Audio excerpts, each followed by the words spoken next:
If you remember last week's video on 3 methods on playing 80s hair metal, I asked you guys a question and it was what method you would like for me to cover in the next lesson video. And one of the 3 methods, which won, hence the title of this video, was playing riffs and writing riffs with melodies. So in this video, I've got 3 really awesome progressions that you can build on to create a more melodic sense of playing, whether you're trying to learn other riffs that are melodic, or more importantly, and you guys know I encourage you to do this, write your own melodic riffs. So we're gonna jump right into this, but real quick, for my Patreon supporters, I will have the tabs for the chords that we're gonna be playing here, the basic structure, and I'm also gonna give you some backing tracks to play along with. So that's actually available to you right now. So here's Riff with Melodies number 1.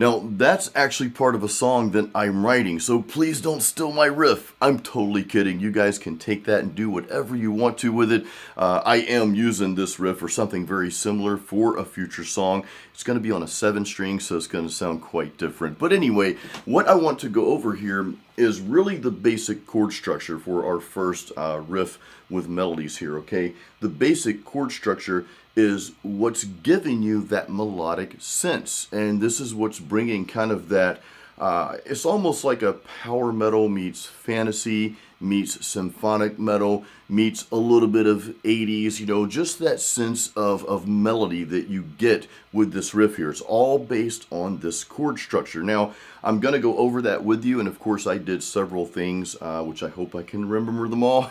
you guys know me well enough by now. I play something and I totally forget what I just played. But again, the chord structure is what I want to harp on here. So we're in the key of A minor, actually, and that's the chord that we end on here. I don't want to get too far into that part of it, but we're in the key of A minor, but we're starting out with an E power chord. Technically E minor, but when you're playing power chords, you know, those first 2 notes could go with a minor or a major. However, depending on what key you're playing in, that's going to determine what chords you're playing. Okay, I just want to kind of go over that. I'll give you a tool to help figure that out towards the end of the video after we go through these riffs here. So stay tuned for that. Anyway, let's get to this. So the chords, I'm going to call them out, then I'm going to play them for you.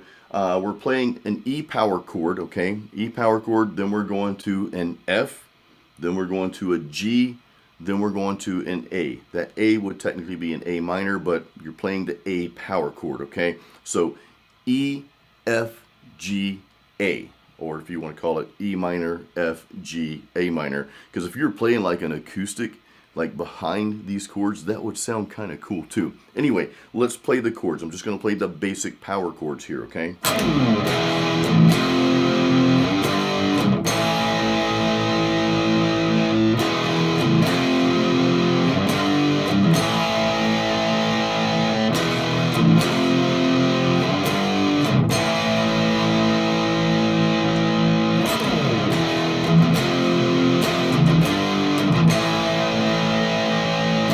Okay, so really cool progression there. It's just like it's eaten up with melodies. You can just feel it as I'm playing that, or as you're playing that, because I want you to play this, okay? What I want to give you here is just a few things that you can do with this. I don't necessarily want you to mimic what I'm doing. More so, I want you to grasp the concept that you can do these different things, okay? Sometimes people are like, well, what did you just play there? I can't figure that out. What I would say is don't harp so much on what I'm playing specifically. Harp on the structure, the chord structure, but what I want to bring out in you is not so much mimic exactly everything that I'm doing here. I want you to play the chord structure like I just did, but I want you to start playing other things along with it that come out naturally for you. Does that make sense? Instead of trying to play exactly what somebody else is playing, don't worry about that so much. This is very important, guys. Don't worry about that, okay? Only play what's coming out. As you play this chord structure, if you played that same chord structure, let's say 10 times, stuff would start coming out of just nowhere. You'd be like, hey, what would happen if I add this? Now, you may hit a wrong note or something like that. It's like, okay, well, that didn't sound good. That obviously didn't fit. Well, you'll know it because it didn't sound good. And you'll go back to that structure and you'll start integrating more things. So what I'm going to give you, and I apologize to harp on this so much, I just think this is truly important because a lot of times we're like, oh, I need to know exactly what that person just played. No, you don't. You only need to know the basic structure, and you need to bring out, let it naturally come out. Let those notes that you want to add to it as you feel them, okay, as you're playing along with this, let that naturally come out. I want to show you a different way, and if you've watched past videos, you already know this, a different way to play that E power chord.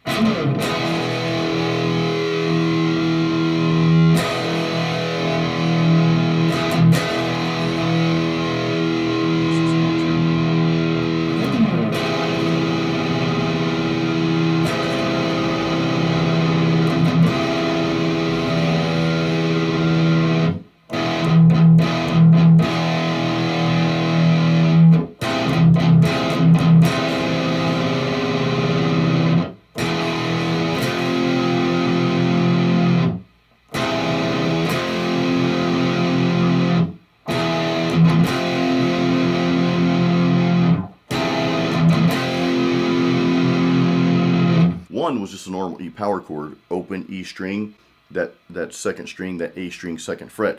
The only difference was that I used the third. I played the third fret instead of the second fret on some of those power chords the second time around. That's a cool way to go into that F, because I played that for you as well. And that's what I was playing at the beginning. I'd go to that really cool sounding E power chord, okay? Again, listen to this transition. I'll play it with the E power chord, the normal E, then I'll play it with what I call the cool E power chord going into the F. Listen to the difference here again.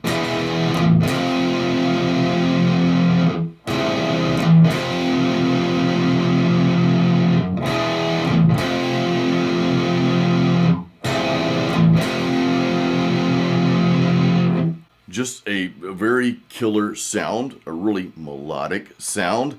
It just gives it a little bit better sense of melody. So I started the progression out with that. That's what I would start that progression with. And again, I would just move it along the path there, that really cool E power chord, F, G, A. Now, if we go back to what I was playing earlier, the second time around, I wouldn't go all the way to the A. So I'm going to play this progression again. The second time around, I would end on the G. I would stop at the G, and I'd throw in a little riff there. I don't really care that you learn the actual riff, because I'll probably be playing something different this time around. Who knows? But just again, I just want you to grasp the concept of what you can do, of the different things you can do. So here we go.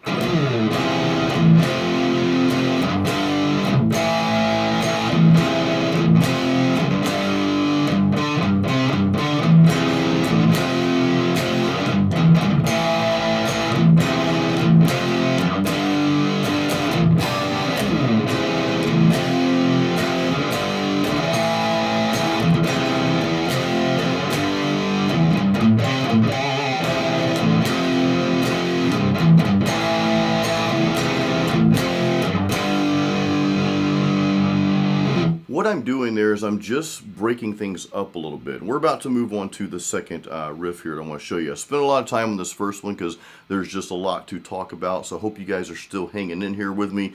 If you are, thank you, and I know you're really interested in this lesson. I think that this will help you. I truly do. Otherwise, I wouldn't go on and on so much about these little nuances that we're talking about, these little things that we're kind of just bringing to light here. If I didn't think they were going to help you, I would just, I wouldn't even waste time on it. But I do think this is going to help you with your songwriting. It's going to bring new ideas to light. So again, I didn't play the exact same thing the second time around. I ended on the G instead of going all the way to the A minor. This concept is something that you can use. It's not that playing the same thing twice is bad or wrong. It's not. Sometimes that might sound better, but I want you to always think about, okay, is this getting a little monotonous? Now, if you're doing something really cool vocally or lyrically, where Maybe you want most of the attention to be on that lyric line, or maybe the lyrics just fit that progression, that same progression being played twice. Okay, that's something to think about, right? If you're writing. So if not, though, maybe the lyrics fit better with you doing something different the second time. And maybe that breaks up the monotony a little bit. So those are just some things you can think about. Now, you also heard me add little riffs here and there. That's something to think about as well. You don't always have to do that. You don't ever have to do that if you don't want to. Do what's best for the song. Don't necessarily do something because that's a little bit more complicated, or it looks cool, or it sounds cool. Maybe it does, but does it fit the song? Does it fit the feel that you're going for? That's another important thing to think about. So let's move on to the second progression here.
Now that was something a little different, and you notice I kind of extended that piece, each chord, that piece of music with each chord towards the end there. I'll explain that in a second.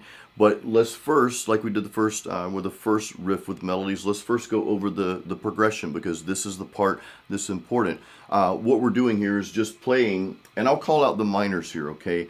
We're in the key of B minor. So we're playing a B minor, playing a B power chord, right? But we're in the key of B minor. So that first is a B minor. We're then going to an F sharp minor, then to a G, then to an A. Now, in this case, just to keep things simple, because there's a lot of little intricacies within this little progression here that I want to tell you about. We're just keeping it the same all the way through. Again, I do extend it. We'll talk more about that in a second. But yeah, so power chords, B power chord, F sharp, G, A. But if you're playing, like if you're strumming an acoustic or letting some full chords ring out, it would be a B minor, an F sharp minor, a G, and A. Let's hear what that sounds like real quick though. If I just play full chords.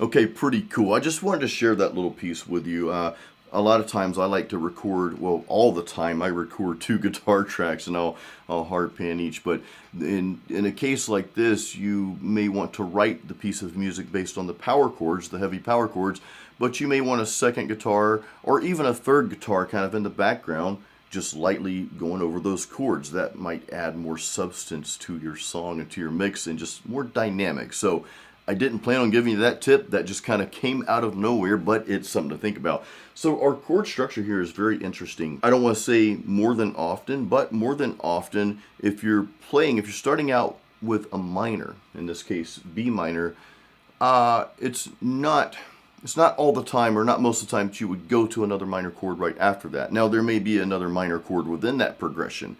Like the first progression we played, we started with an E minor, then we played F, G, then ended A minor, okay? Well, this time we're starting with a minor, then our next chord is a minor. This, and you do this with any chord structure, I don't care what it is. Like if you're playing a B minor, go to that F sharp minor. If you're playing an E minor, if you're starting with that, then you would go to a B minor, okay? Just a cool thing to think about. But this little technique here, this little method, I'm sure there's probably a cool name for it, but we'll just call it the cool chord method. How about that? But this brings something out that you don't hear in every song. This brings something very unique to the table. It's just cool sounding. Now you don't want every song to have this, because then people are like, okay, this sounds like, but if you have like one song on your album, that you're writing, or maybe you're just releasing a song that you don't want to sound like everything else you've written, this is a very cool technique and chord structure to base it on. The cool thing that I did,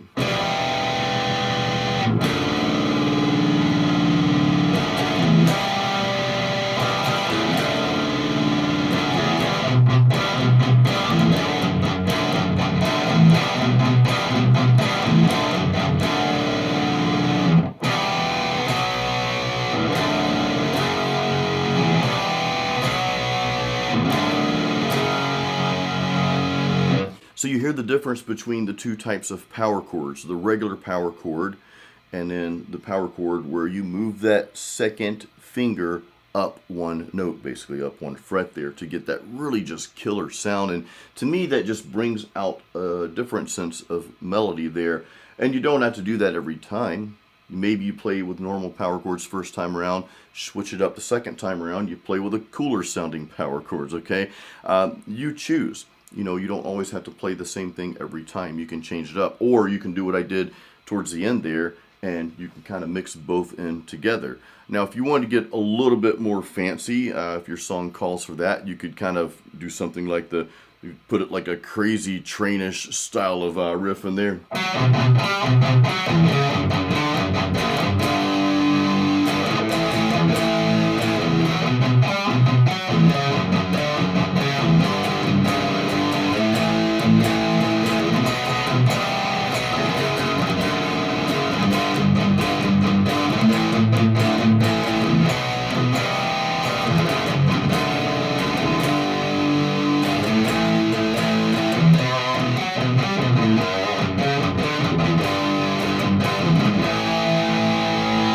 So there are several things that you can do with this, and what I want you to do, again, don't even worry about what I was doing, because I won't remember. I kind of got lodged in here because that's just my style, but I want you just to know that you can try different things. I want you to play what's starting to come out more natural. With that, let's move on to Riff with Melodies number 3.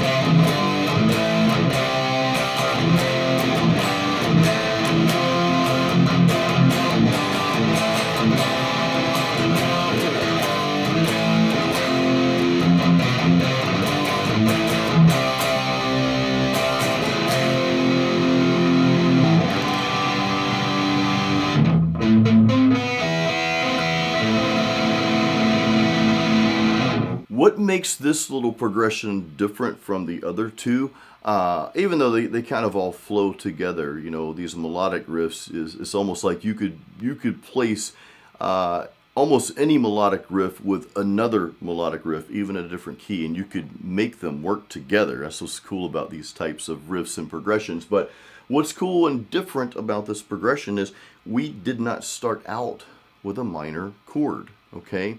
And again, I know we're just playing power chords, but here we're in the key of A minor, just like the first riff, but we didn't start out with what would be a minor. And that's why I played the open chords. I wanted you to hear that. I went to the open chords throughout the middle of the riff there.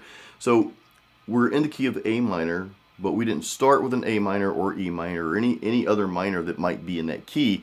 We started with a major, a G major. So we go from the major to the minor, okay? And then what I did is went to the F. Now the second time around, I changed things up a little bit. Using that same progression, I threw a C chord in there as well, another major chord. It gives it sort of a, I don't want to say peppy type feel to it, but almost like a feel-good, like Dr. Feelgood. Man, I used to love that song, and I remember the MTV video for Cruise, Dr. Feelgood. Anyway, it gives you more of like that feel-good type thing. Like this song would not have like the dark and kind of, depressing, melancholy style of lyrics. It would have more of a, I don't want to say happy song, because I know happy and metal, sometimes that gets to be cheesy, but it might have more of an uplifting message to it, okay? More of like a conquering style message. So anyway, that's the difference. That's the main difference. We're starting with a major chord here with that G. So then we go to an A minor, then an F, and you'll notice as I'm playing, a lot of times I won't let every power chord ring out, because I don't know, I never did like songs that were just power chords. I always want some choppiness in there, or some riffs. So like with that F, we do this instead of just playing an F.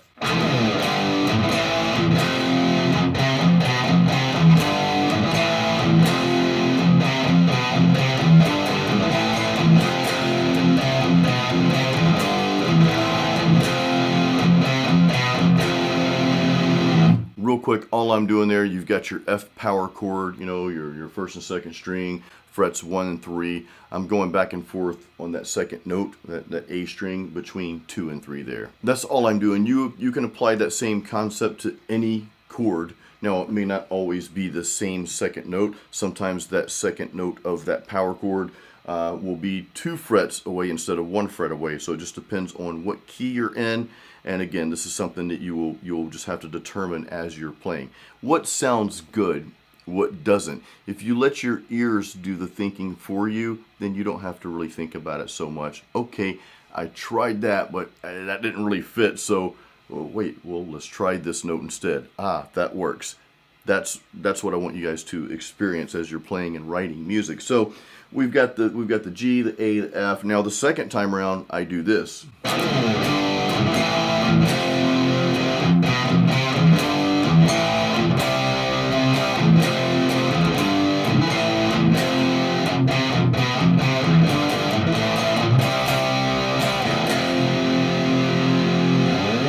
Now, I could just let that C ring out or do something or whatever. Again, there's no right or wrong method here. I want you to try different things. You may take this pattern and you may run somewhere completely different with it. And I want you to do that. I encourage you to do that.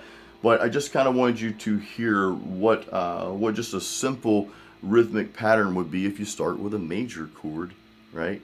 Even though we're playing power chords, you start with what would be a major chord in that progression instead of a minor. It just gives you a different feel.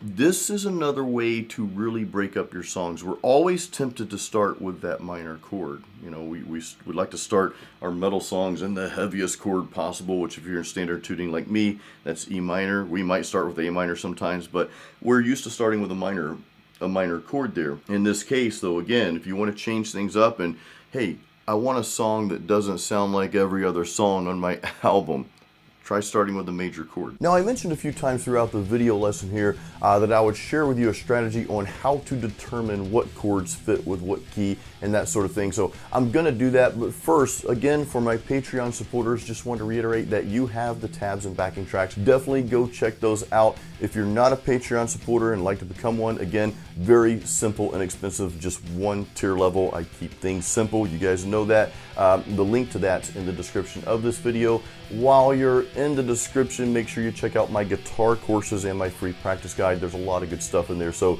spend a little bit of time in the description and just get all the goodness that's in there. Now, to help determine what notes and what chords fit together naturally in a certain key or progression, there's a video on how to use the circle of fifths. I'll put this up there. That's on another channel that I co-own with Ken Candelas, and it's called Metal Mastermind. Most of you are familiar with that channel, and of course, Metal Mastermind is the platform that I use. I co-own that again with Ken Candelas, and that's where I place my guitar courses. Ken and I have a songwriting course on there called Metal Songwriters Forge. So definitely go check out that channel, and of course that video will have some links in it as well. I'll put the link to that video in the description of this video as well, so you can go check that out, because that video has helped a lot of people understand the circle of fifths. I didn't understand it until I came up with this real simple method that I figured, hey, if I can bring it to a point where I understand it easily, then pretty much anybody can. And guys, thank you once again for watching my videos. Please like this, give it a thumbs up. Make sure you're subscribed to my channel. I know I have a lot of folks watching my channel, but not everybody subscribes to it. So yeah, make sure you are subscribed and your notifications are turned on for my videos. Guys, thank you once again. I'll see you on the next video, and well, you know what to do until next time, right? Keep it metal.